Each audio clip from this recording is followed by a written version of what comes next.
Exclusive. Disgraced R&B singer R. Kelly has been sentenced to 30 years in prison, following his conviction last year on federal racketeering and sex trafficking charges stemming from his efforts over years to use his fame to ensnare victims he sexually abused. Prosecutors had asked the judge to sentence Kelly to more than 25 years behind bars, while his defense attorney asked for Kelly to only do 10 or fewer, saying that the prosecutor's request was tantamount to a life sentence. Federal prosecutors recommended that Kelly be sentenced to more than 25 years in prison. Survivors of Kelly's abuse held hands and prayed as the U.S. District Attorney Judge Aaron Donnelly began reading his sentence. Kelly, who wore a tan prison uniform, dark-rimmed glasses, and a black mask as he appeared for the hearing in Brooklyn, showing no emotion. In deciding the sentence, Donnelly said she considered Kelly's own traumatic childhood, during which his attorney said he was repeatedly sexually abused by his family members and landlord. It may explain, at least in part, what led to his behavior, but the judge told him that it's most surely not an excuse. Javante Cunningham, a former backup singer for Kelly, praised the sentence, saying, "I started this journey 30 years ago. There wasn't a day in my life up until this moment that I actually believed that the judicial system would come through for black and brown girls. I stand here proud of my judicial system, very proud of my fellow survivors, and very pleased with the outcome."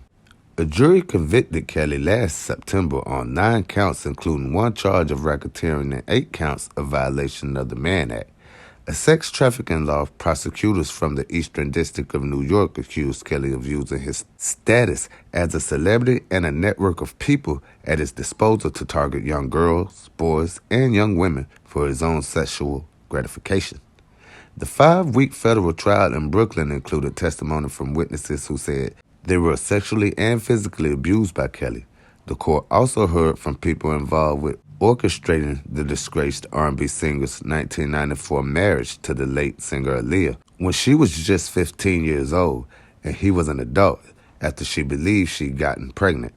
Kelly's attorney, Jennifer Bonjean, said he would not address the court, pointing to the other criminal cases faced by Kelly, but she added before the sentence was read that her client rejects that he is a monster. "He accepts that he is a flawed individual," Bonjean said, "but he is not this one-dimensional monster that the government and media has portrayed him to be." Kelly made his only comment in response to the judge after Bonjean said he wouldn't speak. "Yes, Your Honor, that's my wish." Bonjean said she advised Kelly not to speak at the sentencing because of pending litigation against him, but added he has regrets and he is sad. Nobody wants to hear what he heard today. Jane Doe number 2, who testified at the trial, said, "It's been 23 years since we knew each other, and you victimized a lot of girls since then," addressing Kelly straight up. She said, "Now it's your turn to have your freedom taken from you. No one can undo the harm that you've done to me and other victims." Attorney Gloria Alvarez, who represented 3 victims who testified, told reporters that, "We wanted more, but at least it's time Mr. Kelly to be held accountable." Defense attorneys and prosecutors argued Wednesday in court over whether Kelly could even pay a fine. The defense said he is pretty close to being broke, but prosecutors disagreed, saying money from his sale of music, rights, and millions of dollars in royalties held by Sony could cover any fine. In the 9 months since his conviction, Kelly has replaced his entire legal team with Bonjean and her firm. Bonjean is the attorney who helped Bill Cosby get his sexual assault conviction overturned and also represented Cosby in a civil case he lost last month at trial. Bonjean said of the sentence of R. Kelly that they were prepared for it, talking about the 30-year sentence. But they also said they have a mean appeal plan to get Mr. Kelly his freedom back in society once again. Sing, nigga. You know you don't interrupt me when I'm finna sing, nigga. Shit. Ain't got none. I want a cookie. No. I want a cookie. Ain't got none. I want a cookie, yeah. None. I want a cookie. Ain't got none. Stupid.